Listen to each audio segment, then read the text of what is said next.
Powered by the Las Vegas Review-Journal, this is Vegas Nation Blitz. Presented by D&R House of Diamonds, making luxury affordable. Located in the One Summerlin building in downtown Summerlin. Welcome into Vegas Nation Blitz. I'm your host, Cassie Soto. The Raiders were set to turn the page on their bye week and focus on the team's next opponent in the New York Giants, but unfortunately, they are dealing with a very tragic situation involving now former wide receiver Henry Ruggs. This is our top story, and it is brought to you by Capriotti's. Early Tuesday morning, Ruggs was involved in a fatal car crash that killed 23-year-old Tina Tintor of Las Vegas. He made his first court appearance on Wednesday morning and faces charges of DUI resulting in death and reckless driving. First of all, we want to express our sincere condolences to the victim's family. A person lost their life yesterday morning, and we think it's important to keep focus on that as we talk about this tragic event. We're deeply saddened for everyone affected, especially the victim's family. That being said, we love Henry Ruggs and want him to know that. His terrible lapse in judgment of the most horrific kind, it's something that he'll have to live with the rest of his life. The gravity of the situation is not lost on anyone here, and we understand and respect the loss of life.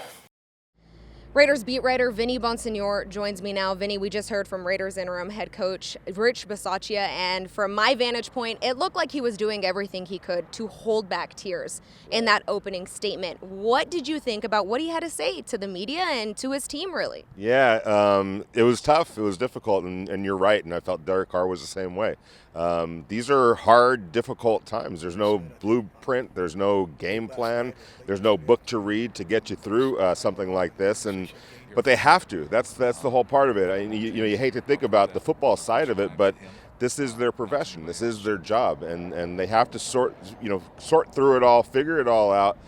In a way that leaves them in a good position to go win a football game on Sunday. You don't want to talk about that or think about that, but they have to. Yeah, well, you mentioned the football side of things. The Raiders, just a few hours after finding out that Henry Ruggs was in fact involved and started finding out some of the more intimate details of this situation, they did release him. Did they really have any other choice? I think the Chargers are the information that we've seen now, which they had privy to prior to releasing him, was so egregious, and the level of irresponsibility was so extreme that there really wasn't any choice that the Raiders had.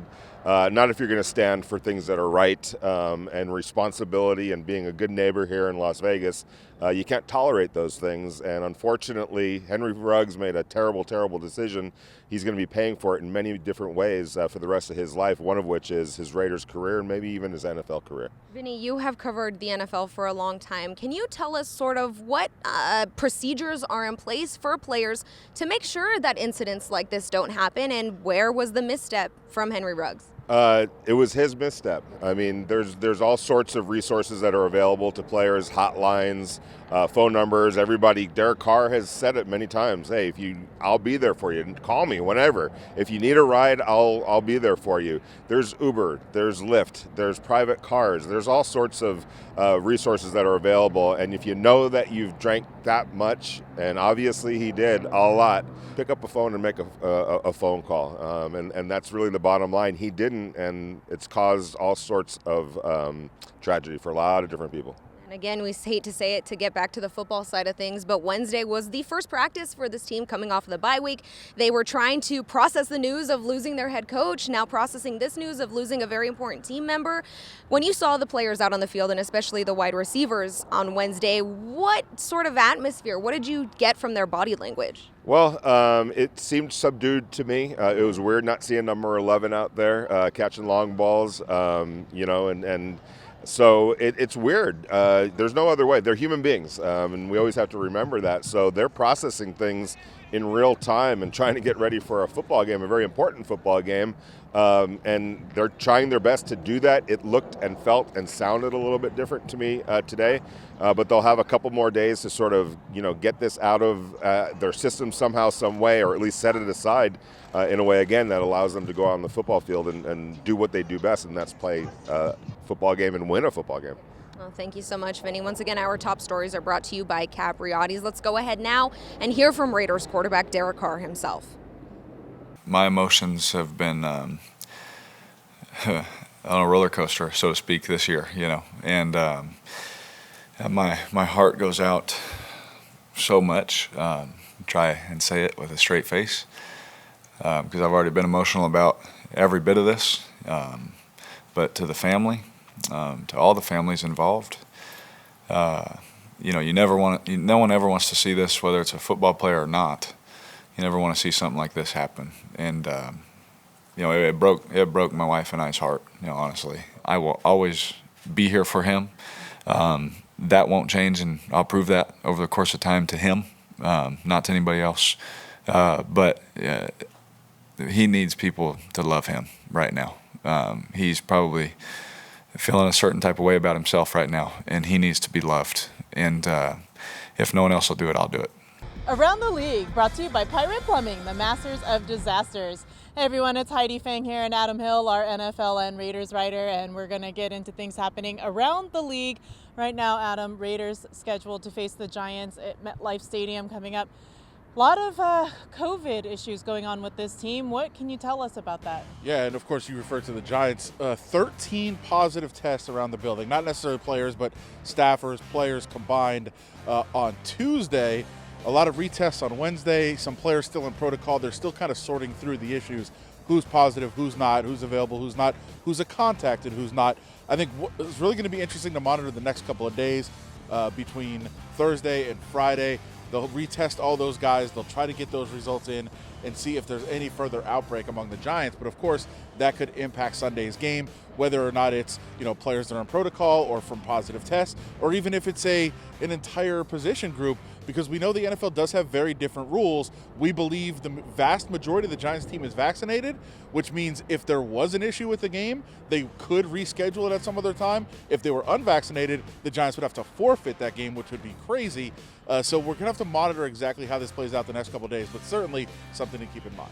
On top of that, you're mentioning there the protocols. There are different protocols as well for the vaccinated and unvaccinated as far as returning. So if one player, let's say, wants to be retested and that test does come back negative 2 times, I believe, in a row, then they can return. But do you know what it is as far as unvaccinated players go, what the time period means for them as far as being out? Yeah, if there's a positive test, that'll be at least 10 days that those guys would be out. Now, obviously the big name that's among this list is Saquon Barkley, the star running back for the Giants. He hasn't played for the last couple of weeks anyway. We'll find out if he's in COVID protocol, which he was today.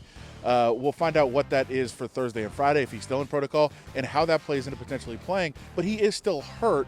I thought they would probably sit him out anyway because last week, they didn't really think he was that close. This week they thought he'd be closer, but they do have a bye coming up. So either you could let him rest an additional 2 weeks before bringing him back, or bring him back so that he has that week to rest to work on the swelling. But it's clear that we're not sure whether he's in COVID protocol or not, whether he even plays or not with that ankle injury.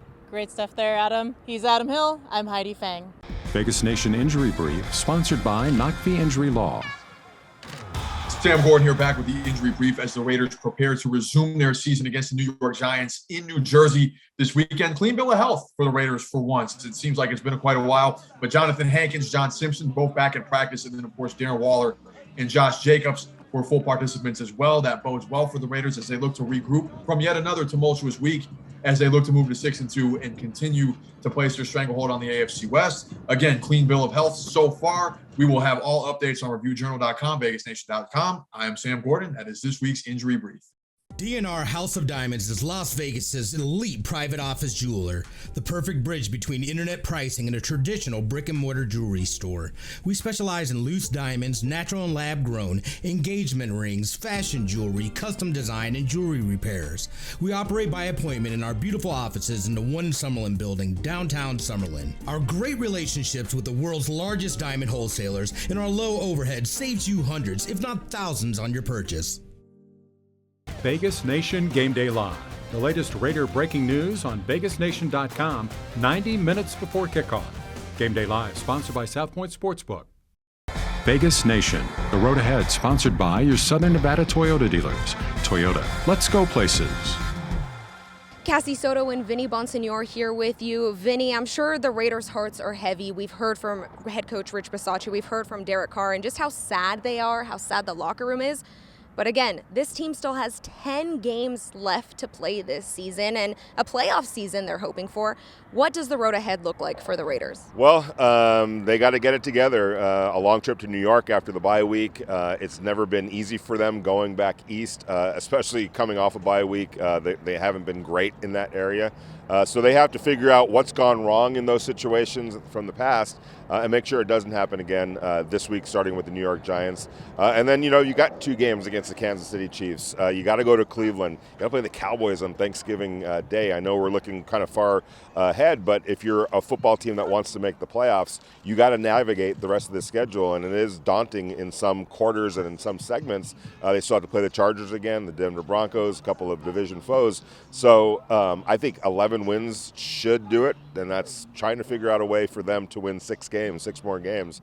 I think they have it in them, but they have to get their minds wrapped around everything that's happened very quickly in order to kind of get back on that right track. That will do it for this episode of Vegas Nation Blitz. For more Raiders coverage and more coverage involving the Henry Ruggs situation, head on over to vegasnation.com and be sure to tune in to Friday's edition of Vegas Nation Game Day. For our entire Vegas Nation crew, I'm Cassie Soto. Thank you so much for watching. Powered by the Las Vegas Review-Journal, this is Vegas Nation Blitz. Presented by DNR House of Diamonds, making luxury affordable. Located in the One Summerlin building in downtown Summerlin.